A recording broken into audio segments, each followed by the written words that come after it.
Dan saya Raisa, malam ini kita bakal bahas soal kota kita yang makin susah. Bayangkanlah setahun saja penduduk kita nambah 30.000 orang lebih. Betul Raisa, tapi pertanyaannya, apakah pertumbuhan penduduk ini berbanding lurus dengan kesejahteraan? Mengingat angka kemiskinan kita masih di angka 7,69% nih. Nah, malam ini kita mau dengar langsung dari mereka yang merasakan langsung hempitan kota ini. Ada dua kakak beradik tangguh, Nazwa dan Najwa. Najwa, kalian ini pendatang atau asli Jambi? Dan gimana sih rasanya bertahan hidup di tengah harga-harga pasar yang makin pedas?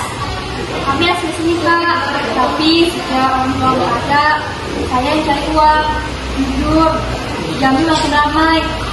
Tapi cari kerja formal itu susah kalau cuma tamat SMA. Akhirnya saya jadi buruh cuci yang berbarang di pasar.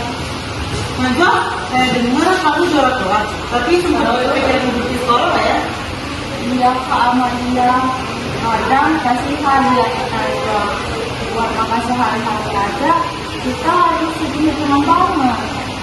Apalagi kalau harga beras naik, uang jajan sekolah nggak ada. Waduh, sedih banget ya. Padahal standar kemiskinan di Jambi itu sekitar 713.000 per orang. Najwa dapat gak segitu sebulan? Ya kalau lagi rame sih ya dapat. Tapi kalau sepi ya nggak tahu. Habis cuma makan nasi pakai garam kok.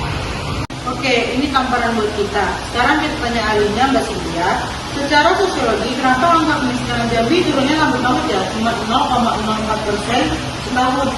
Masalahnya ada di ketimpangan amal. IPM kita tinggi. Artinya orang kaya makin pintar dan sehat, tapi warga kelas bawah seperti Najwa ini terbiasa di biaya hidup. Sedangkan 17% pengeluaran mereka habis cuma buat beli beras. Kalau harga pangan nggak dikontrol, mereka nggak akan pernah bisa nabung. Mbak Cynthia, pemerintah gimana nih? Masa Najwa yang pintar harus putus sekolah gara-gara harga beras? Karena Raisa, Najwa, dan Najwa, pemerintah kota Jambi sebenarnya sudah punya program intervensi. Angka kemiskinan turun ke 7,69% itu karena bantuan sosial yang mulai tepat sasaran.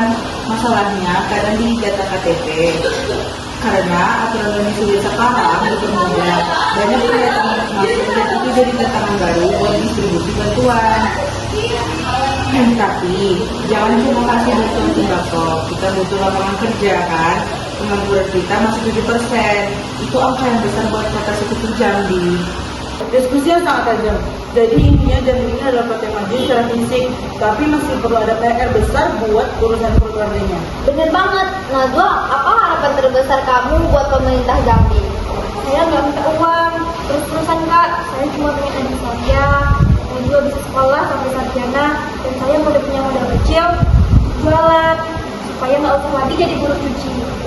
Najwa, nanti selesai acara kita bicara ya, ada biasa investasi yang bisa kita urus.